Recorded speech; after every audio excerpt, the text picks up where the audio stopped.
Assalamualaikum teman, supaya Mimin semangat bikin video ini jangan lupa dibantu subscribe, like dan komen lalu di-share. Terima kasih atas dukungannya. Mimin doakan untuk kawan-kawan semoga panjang umur sehat selalu. Selamat menyaksikan video ini. Mari kita lanjutkan cerita sebelumnya. Judul cerita, Legenda Raja Serigala. Bab 902. Perubahan situasi ini melegakan teguh kalian. Mata Noah membara, memancarkan kilatan yang mengerikan. Apa kalian serius mau jadi musuh keluarga Yadira sampai mati? Bukannya mau bermusuhan denganmu, Kak Noah. Keluarga Ananta juga punya hak melindungi diri. Kak Yadira, kamu tentu lebih tahu tentang dirimu dari kami. Keluarga Wira nggak sudi kerja keras kami selama 20 tahun berakhir sia-sia. Di hadapan Noah yang makin bengis, ketiganya memegang teguh pendapat masing-masing yang intinya sama. Mereka menegaskan bahwa mereka enggan hanya menjadi pion tanpa menerima keuntungan apapun. Noah sangat kesal. Akan tetapi, situasi secara keseluruhan tidak menguntungkan. Kekuatan Noah berada di alam bela diri dewa. Dia memang tidak terkalahkan dalam pertarungan 1 lawan 1. Namun, jika keempat keluarga bersatu, mereka bisa mengalahkan semua master bela diri keluarga Yadira. Saat itu terjadi, bahkan master alam bela diri dewa pun tidak mampu bertarung sendirian. Malahan, ada kemungkinan Noah akan kalah. Andaikan Noah dapat melarikan diri, dia harus mengucapkan selamat tinggal pada harta karun keluarga Sabel, katakan. Noah menghela napas, lalu bertanya dengan nada dingin, apa mau kalian? Nggak banyak, kok. Keluarga Ananta cuma butuh sebuah liontin giok. Keluarga Wira juga mau liontin itu. Keluarga Sialagan juga sama. Ketiganya hanya menginginkan sebuah liontin giok. Air muka Noah berubah, berbagai kemungkinan memenuhi benaknya. Noah belum tahu rahasia apa yang terkandung dalam liontin giok, tetapi dia berniat meneliti untuk menyingkap rahasia lebih dalam dari harta karun itu. Selama keluarga Yadira dapat menghabisi 1 atau 2 keluarga besar dan merebut liontin giok itu sebelum mereka mempelajarinya secara menyeluruh, pasti akan terjadi sesuatu yang menakjubkan. Kalaupun keluarga-keluarga besar yang tersisa bersatu, Noah tidak takut. Dia sanggup mengalahkan mereka 1 per 1. Dengan pemikiran itu, Noah berpura-pura terbebani. Kalau itu mau kalian, ya sudah. Aku menurut saja, ucapnya dengan terpaksa. 6 keluarga masing-masing dapat 1 liontin giok. Setelah mengatakannya, Noah langsung mengambil salah satu liontin giok. Noah melirik liontin-liontin giok yang tersisa dengan tatapan serakah. Namun, di hadapan semua orang, dia menyembunyikan keserakahannya dan kembali pada mereka. Disnu, Winesh, Triyasa, dan Tejasvi menghampiri Noah untuk menerima liontin giok masing-masing. Liontin giok yang terakhir adalah milik Teguh. Liontin giok ini. Begitu Teguh menggenggam liontin gioknya, dia diam-diam merasa terkejut. Liontin giok itu membuatnya dejavu, seolah Teguh pernah melihatnya di suatu tempat. Namun, Teguh tidak menunggu sampai dia mendapat jawabannya. Wus! Seseorang tiba-tiba muncul di hadapan Teguh dan memukul dadanya. Semuanya terjadi sangat cepat. Teguh tidak sempat mengaktifkan energinya, dia terjatuh ke dalam sebuah kawah magma yang dalam. Liontin giok Teguh pun terlempar. Setelah mendorong Teguh, orang itu menangkap liontin giok tersebut, dia adalah Noah. Apa-apaan kamu, Noah? Kamu keterlaluan. Noah, beraninya kamu. Tindakan Noah menuai protes keras dari Tejasvi dan ketiga kepala keluarga. Mereka tidak memprotes demi Teguh, tetapi demi diri mereka. Jika Noah tidak menjelaskan tindakannya mereka akan menjadi incaran berikutnya dan liontin giok mereka akan dirampas. Memangnya kenapa? Noah tidak memusingkan seruan ketiga kepala keluarga. Dia justru berkata dengan nada suram, bukannya sudah jelas. Teguh nggak berguna. Dia nggak punya kelayakan buat dapat harta keluarga Sabel. Daripada liontin giok ini jatuh ke tangan orang yang berniat jahat, lebih baik biar keluarga Yadira yang simpan, tenang saja. Sekembalinya ke ibu kota nanti, aku bakal diriin monumen buat segala pencapaiannya. Hahaha, Noah memainkan liontin giok di tangannya sambil terbahak-bahak. Tejasvi, Triyasa, dan yang lain menahan kemarahannya. Noah. Winesh memicingkan mata dan bertanya dengan nada dingin, apa kamu bakal menyerangku dan yang lain supaya keluarga Yadira bisa meraih liontin giok kami? Setelah Winesh mengucapkannya, ekspresi Disnu, Triyasa, Tejasvi, dan yang lainnya memuram, para master bela diri dari keempat keluarga langsung mengumpulkan energi, siap menyerang serentak begitu diberi perintah. Enggak. Jangan salah paham. Aku nggak incar kalian, kok. Aku cuma incar Teguh, jelas Noah sambil tersenyum. Percayalah, keluarga Yadira nggak berniat memusuhi kalian. Lagi pula, bab 903, aku nggak berselisih sama kalian bertiga dan sekte obat-obatan, jadi keluarga Yadira nggak melanggar perjanjian, kan? Perkataan Noah tidak ada salahnya, tetapi ambisinya jelas. Hei, Pak Tua Noah. Saking marahnya, Sena berseru, aku rasa kamu cuma pura-pura. Kamu bakal menghabisi kami dan merampas semua liontin giok, kan? Sudah ku bilang. Niatnya jahat. Kurang ajar. Dasar keparat. Nggak tahu malu.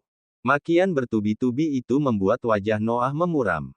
Sebagai kepala keluarga Yadira, Noah selalu dihormati dan tidak pernah dicemooh seperti ini.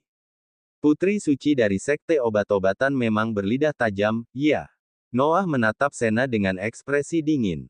Apa kamu nggak takut aku bakal hancurin gigimu satu persatu karena sudah membuatku marah? Coba saja. Tejasvi mendengus. Noah, kuakui kamu memang kuat, tapi jangan macam-macam sama sekte obat-obatan atau keluarga Yadira nggak bakal selamat.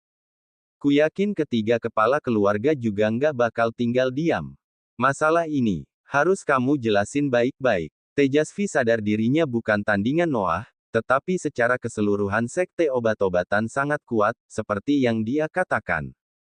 Kalaupun keluarga Yadira berniat menghancurkan sekte obat-obatan, keluarga Yadira juga akan kesulitan. Saat itu terjadi, ketiga keluarga besar yang paling diuntungkan. Melihat ketegangan kian meningkat, Winesh berdiri dan berkata, Pak Tejasvi, masalahnya sudah sejauh ini, kurasa nggak ada gunanya bicara panjang lebar. Sebaiknya, kerahkan orang buat menyelamatkan Teguh secepat mungkin. Mungkin dia masih hidup, benar, Pak Tejasvi. Makin lama menunda-nunda, makin besar bahaya yang mengancam Teguh. Kak Tejasvi, kita sudah punya liontin giok masing-masing. Apa yang mau dibicarain lagi?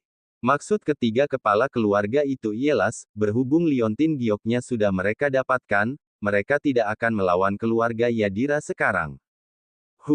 Kekesalan Tejasvi seketika meluap. Kalau ketiga keluarga besar tidak berpihak pada sekte obat-obatan, dia tidak akan sanggup melawan keluarga Yadira.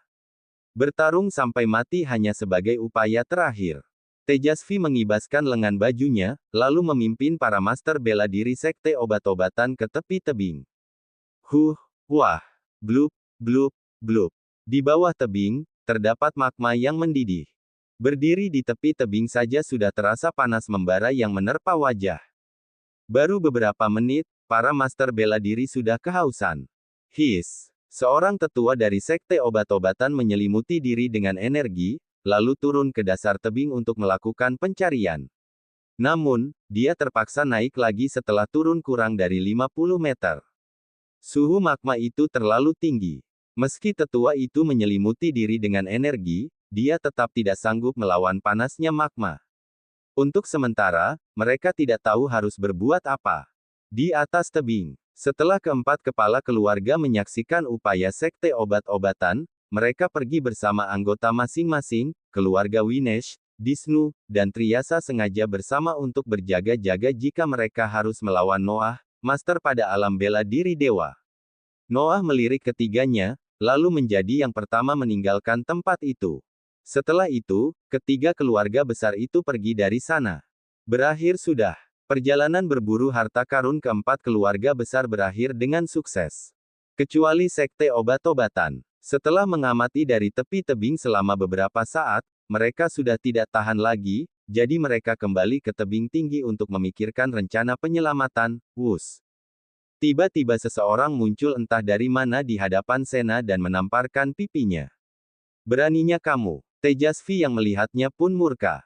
Dia langsung menghampiri orang itu. Namun, orang itu tidak menghiraukan Tejasvi dan malah mengayunkan tangannya. Tejasvi mengumpulkan energinya, siap untuk bertarung. Namun, tamparan dari telapak tangan itu datang secara tak terduga, membuat Tejasvi terempas. Di sisi lain, orang misterius itu terus menyerang Sena. Plak, kekuatan Sena tidak ada apa-apanya dibandingkan tamparan orang itu. Saat Sena berusaha menepis, Sena malah terlempar ke dasar tebing, tempatnya hampir sama dengan tempat Teguh jatuh sebelumnya.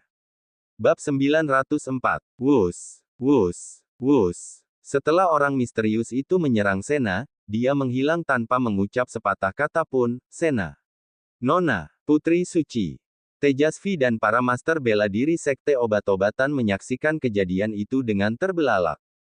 Wus. Meski marah, Tejasvi masih punya akal sehat. Dia tahu hal terpenting saat ini adalah menyelamatkan Sena.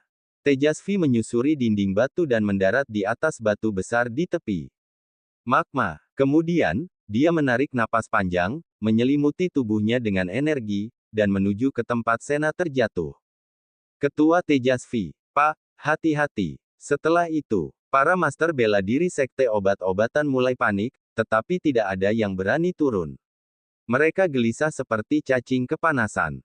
Huah! Kurang dari 10 menit kemudian, seseorang merangkak dari bawah tebing. Sekujur tubuh orang itu berasap dan rambutnya acak-acakan. Dia terlihat sangat menyedihkan. Dia adalah Tejasvi yang baru saja turun, suhu magma di bawah terlalu tinggi. Sampai-sampai master bela diri tahap akhir alam kaisar kultivasi hanya dapat bertahan sebentar. Cepat, tanpa memedulikan penampilannya, Tejasvi berseru pada para master bela diri sekte obat-obatan, kalian kembali dan siapin peralatan secepatnya. Aku mau turun lagi buat tolong Sena. Sena bukan hanya putri suci sekte obat-obatan, melainkan juga satu-satunya cucu Tejasvi. Di bawah lapisan magma, sebelum Sena terpental akibat serangan Noah, dia punya firasat buruk dan langsung mengumpulkan energi untuk melindungi tubuhnya. Dengan kekuatannya yang setingkat alam bela diri raja, Sena tidak terbakar oleh panas magma di sekelilingnya. Namun, dia memuntahkan seteguk darah karena dampak benturan saat dia terpental. Ada yang nggak beres. Begitu Sena mengamati sekeliling, dia menyadari sesuatu yang janggal, secara logika. Sena jatuh ke dalam magma, tetapi yang dia lihat saat ini adalah dunia yang benar-benar baru. Tempat itu bagai ruang yang luas. Bau agak gosong menyeruak dari tanah dan tampak sebuah patung totem api raksasa. Beberapa pilar penyangga langit menjulang dari tanah. Pada pilar-pilar tersebut, terdapat ukiran binatang-binatang mitos yang tidak diketahui namanya. Sena mengatur napasnya sejenak, lalu berjalan menuju aula utama di ujung taman. Sesampainya di depan pintu aula, Sena tertegun. Ada seseorang di sana dan orang itu tidak lain adalah Teguh. Sena, kenapa kamu turun ke sini? Teguh yang mendapati kedatangan Sena bertanya dengan penasaran. Begini, setelah diam sejenak, Sena menjelaskan. Setelah kamu diserang Noah dan jatuh ke magma, keempat keluarga besar pergi dan meninggalkan sekte obat-obatan yang tetap tinggal buat menyelamatkanmu. Terus, seseorang datang entah dari mana dan mendorongku ke magma. Seseorang, Teguh mengernyit. Dia mengingat serangan diam-diam para serigala malam itu. Saat para serigala gunung menyerang, seseorang meneteskan darah pada peta sehingga peta itu sedikit berubah. Ini adalah petunjuk rahasia. Tampaknya ada orang yang membuntuti mereka. Setelah semua orang menerima liontin giok masing-masing, pria itu tiba-tiba muncul dan menyerang Sena. Tindakannya jelas disengaja. Seperti apa orangnya dan bagaimana ciri-cirinya? Tanya Teguh, orang itu. Sena berusaha mengingat. Tubuhnya diselimuti jubah hitam dan sangat lincah. Berlari di atap seperti berlari di tanah. Tangan orang itu. Bet 905. Tangannya lumayan kekar, biarpun kelihatan seperti tangan orang tua. Tingkatan ilmunya pasti tinggi. Pokoknya, orang itu sangat kuat. Dia bisa menghalau serangan kakek cuma dengan satu pukulan. Gerakannya juga lincah dan anggun seperti angin yang sulit ditebak, lalu, matanya. Waktu menyerangku, aku melihatnya dengan jelas. Sama sekali nggak ada niat membunuh atau kebencian yang terpancar. Terus, ada tahi lalat kecil pada pangkal alis kanannya. Sena menjelaskan dengan sangat rinci. Jantung Teguh tiba-tiba berdebar setelah mendengar penjelasan Sena. Terutama tentang tahi lalat pada alis. Mengapa orang itu terdengar seperti Pak Yuda?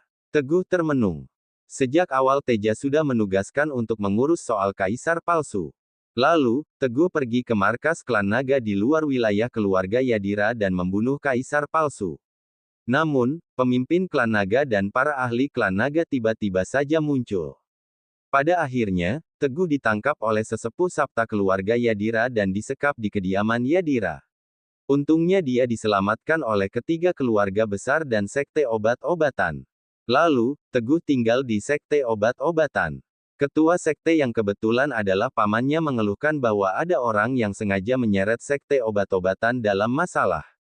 Dalam pencarian harta karun keluarga Sabel ini, sepertinya ada tangan tak kasat mata yang menuntun mereka ke sini. Jangan-jangan, Pak Yuda di balik semua ini. Peran apa yang dimainkan dalam permainan yang sudah berlangsung selama 20 tahun ini? Apa dia juga bidak di papan catur atau malah sosok di belakang layar? Apa tujuan orang itu sebenarnya? Teguh terhanyut dalam pemikirannya. Teguh. Sena tidak menyadari bahwa perkataannya membuat Teguh merenung. Saat melihat Teguh melamun, Sena menarik lengannya dan menggoyangnya. Oh. Teguh terkejut dan bertanya, ada apa? Kamu tahu siapa orang itu? Sena menatap Teguh dengan mata bulatnya yang berkedip-kedip. Teguh menggeleng dan menyahut. Aku nggak tahu, oh. Sena tidak terlalu mempermasalahkan. Tempat apa ini? Kamu sudah lebih dulu di sini. Kamu sudah menemukan petunjuk. Aku juga nggak tahu tempat apa ini, aku terjatuh di taman luar, tapi lapisan lahar itu kelihatan aneh. Teguh bicara sekenanya karena dia juga tidak begitu yakin. Aku pikir juga begitu. Sena mengangguk setuju. Sambil mengerutkan kening, dia menambahkan. Separuh dari lapisan lahar itu sepertinya cuma ilusi yang bisa dilewati. Mungkinkah ada sesuatu yang disembunyikan di bawahnya? Wah. Teguh mengerutkan alis dan menanggapi. Tapi aku sudah berkali-kali keliling aula utama ini. Nggak ada apa-apa di sini selain lukisan dinding yang aneh. Adakah rahasia di sini? Lukisan dinding. Sena tiba-tiba teringat percakapannya dengan kakek malam itu dan seketika kegirangan, Teguh. Sena menatap Teguh dengan tajam. Kamu bilang ada lukisan dinding di aula utama ini. Benar, itu di sana. Teguh menunjuk ke dinding di belakang Sena. Lihat, ayo, kita lihat. Keduanya berdiri di depan lukisan dinding. Sena memandang lukisan itu dari jauh. Matanya yang jernih tiba-tiba memancarkan kegembiraan. Benar saja, itu dia. Tatapan Sena terpaku pada lukisan dinding dan tanpa sadar bergumam. Bab 906. Teguh menyadari perubahan nada bicara Sena dan bertanya dengan penasaran, Sena, kamu tahu sesuatu soal lukisan dinding ini? Ya, Sena tersadar dari lamunannya dan menjawab dengan jujur. Menurut kakek, keluarga Sabel sebenarnya punya dua harta karun. Keempat keluarga besar cuma tahu rahasia dalam Liontin Giok. Mereka nggak tahu kalau di tempat penyimpanan harta karun ada sebuah lukisan dinding yang juga harta karun keluarga Sabel. Menurutku, lukisan dinding ini lukisan yang dimaksud kakek. Nggak kusangka, lukisan dinding ini ternyata disembunyiin di magma. Sungguh mengejutkan. Ternyata begitu.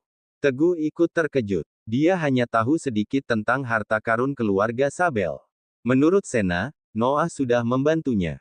Namun, mengapa orang yang kemungkinan besar adalah Pak Yuda itu menjatuhkan Sena kemari? Apa tujuannya? Untuk sementara, kita nggak bisa kemana-mana. Sena menatap lukisan dinding kuno itu dan mengusulkan. Bagaimana kalau kita pelajari dulu lukisan ini? Barangkali kita bisa temukan sesuatu, baiklah. Saat ini hanya itu yang bisa mereka lakukan.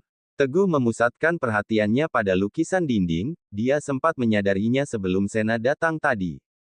Ada beberapa garis di lukisan itu yang saling berpotongan dan membentuk figur yang mirip tubuh manusia.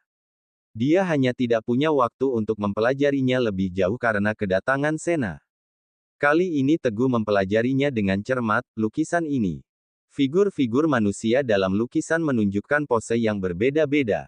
Ada beberapa garis dan titik yang tampak samar pada tubuhnya. Bagi seseorang dengan keahlian medis yang luar biasa, Teguh bisa memahaminya dengan cepat. Titik-titik samar pada lukisan itu adalah titik akupuntur. Garis-garis itu melambangkan meridian di tubuh, lukisan ini adalah urut-urutan rute latihan kultivasi. Lukisan ini. Sambil menatap gambar orang-orang itu, Teguh mengernyitkan kening. Teguh, kamu menemukan sesuatu. Melihat ekspresi Teguh, Sena bertanya dengan penasaran. Selama ini Sena sudah menunjukkan bahwa dia dapat dipercaya. Teguh lantas memberitahunya. Menurutku, lukisan dinding ini adalah alur latihan kultivasi kuno. Kita perlu ikuti titik-titik akupuntur dan jalur meridian yang ditunjukin sama gambar orang-orang ini. Kenapa aku sampai nggak terpikirkan? Setelah mendengar penjelasan Teguh, Sena menatap lukisan dinding dengan saksama dan langsung menyadarinya. Teguh mengerutkan kening. Itu cuma perkiraanku saja. Kita perlu coba dulu untuk tahu kebenarannya. Sena ragu sejenak sebelum akhirnya berkomentar, tubuhmu terluka parah dan meridianmu belum pulih. Kalau buru-buru berlatih, kemungkinan besar timbul efek buruk. Biar aku yang coba duluan. Setelah dipikir-pikir, alasan Sena cukup masuk akal. Jadi, Teguh hanya mengangguk. Sena duduk bersila, memahami alur latihan di lukisan itu, dan mulai berlatih. Saat baru berlatih selama kurang dari setengah menit, Sena tiba-tiba merasakan energi yang berbalik dan menghantam jantungnya. Dia sontak terkejut, tetapi sebelum sempat bereaksi wajahnya sudah memucat dan dia pun memuntahkan darah hitam saat tubuhnya terpental ke belakang. Sena, Teguh segera menghampiri dan menopang tubuh Sena. Setelah pemeriksaan singkat, dia menemukan bahwa energi pada tubuh Sena sangat kacau. Teguh segera mengeluarkan jarum perak dan menusuk beberapa titik akupuntur yang dilatih oleh Sena tadi untuk menyegel aliran energi liar pada tubuh wanita itu. Bagaimana rasanya sekarang? Sudah lebih baik. Bab 907. Sena mengembuskan napas panjang dan tersenyum kecut. Aku harus memulihkan diri dulu. Kamu pelajari saja lukisan itu lagi. Setelah itu, Sena pun mulai memulihkan sirkulasi energinya yang kacau. Di sisi lain, Teguh lanjut mengamati lukisan dinding tadi. Hal yang sangat membingungkannya adalah beberapa hal yang kontras dengan realitas di lukisan itu. Di panel sebelah kiri, tampak matahari dan bulan tergantung di langit bersamaan. Bagaimana mungkin? Ini jelas bertentangan dengan akal sehat. Namun, bukan hanya itu. Di panel paling kanan, tampak api besar yang membara di atas sungai. Bagaimana bisa air dan api menyatu? Di panel pojok kiri bawah, kegelapan dilukiskan dalam bungkusan cahaya, seolah-olah keduanya hidup berdampingan. Di panel sudut kanan bawah tampak bunga-bunga bermekaran di tengah musim dingin bersalju. Musim-musim digambarkan secara terbalik. Di panel tengah, daging dan darah membungkus tubuh orang mati alih-alih orang yang masih hidup. Semua yang ada di lukisan itu terasa sangat tidak biasa. Berkali-kali Teguh kebingungan menatap lukisan itu. Dia kesulitan memahami artinya. Setelah melakukan meditasi, Sena kembali pulih dan membuka mata. Lalu, dia bertanya ketika melihat ekspresi Teguh yang kebingungan, "Gimana? Apa ada hal baru yang kamu pelajari?" Teguh tersenyum kecut sambil menggeleng. Panel-panel selain gambar titik akupuntur dan meridian tadi benar-benar sudah memeras otaknya. Kita lupakan saja dulu lukisan ini. Sena menghela napas dan melanjutkan, kita terjebak di sini dan nggak akan bisa keluar untuk sementara waktu. Sekarang, yang penting cari makan dan air. Ekspresi Teguh langsung agak muram, hal itu sudah jelas. Meski para master alam bela diri lebih kuat daripada ahli bela diri biasa, mereka tetaplah manusia. Mereka tetap harus makan dan minum. Nyawa manusia bisa terancam jika hidup 3 hari tanpa minum. Sehebat apapun seorang ahli bela diri, dia tidak akan bertahan lebih dari 3 hari. Ayo, kita ingat-ingat tempat lain dulu. Teguh memalingkan tatapannya dari lukisan dan mengedarkannya ke sekeliling. Mungkin kita bisa menemukan sesuatu untuk dimakan, harapnya. Keduanya pun tidak bicara lagi. Sementara itu, di lapisan lava, Tejasvi terlihat menggunakan peralatan mahal dan canggih untuk menuruni tebing seorang diri. Tak lupa, dia membungkus tubuhnya dengan kekuatan Ki. Peralatan itu terus berbunyi, bip, bip, bip, ketika sudah mencapai batas ketahanannya. Namun, Sena dan Teguh tetap belum terlihat. Jangankan batang hidung kedua orang itu. Tidak ada sedikit pun tanda-tanda kehidupan di sini, hal ini jelas membuat Tejasvi geram, Bruk. Setelah keluar dari area lava, dia berbicara kepada semua orang, suhu di bawah terlalu panas dan dasar tebingnya juga nggak terlihat. Sulit untuk mencari mereka meskipun kita punya peralatan terbaik. Jalan ke bawah sepertinya tertutup, tapi di titik ini, ekspresi Tejasvi berubah muram. Kata-katanya serasa didesiskan dari balik deretan gigi yang bergemeletuk marah. Pergerakan orang berpakaian hitam itu sangat cepat. Selain Noah, nggak ada orang lain yang punya kekuatan dan alasan berbuat seperti itu. Dendam ini harus dibalas. Setelah suaranya mereda, para ahli sekte obat-obatan juga menanggapi dengan geram. Keluarga Yadira pasti mau membunuh Putri Suci dan membuat kita kehilangan anggota saat mencari Putri Suci. Pikiran Noah benar-benar busuk. Kita harus balas dendam. Ayo, kita serang keluarga Yadira sekarang juga. Bunuh, bunuh, bunuh. Sekte obat-obatan terkenal kompak dan saat ini semuanya sedang murka, ayo. Dengan wajah muram, Tejasvi langsung memerintahkan, panggil semua ahli sekte obat-obatan. Setelah membereskan masalah di sini, kita akan menuntut keadilan untuk Sena ke kediaman keluarga Yadira. Cerita bersambung.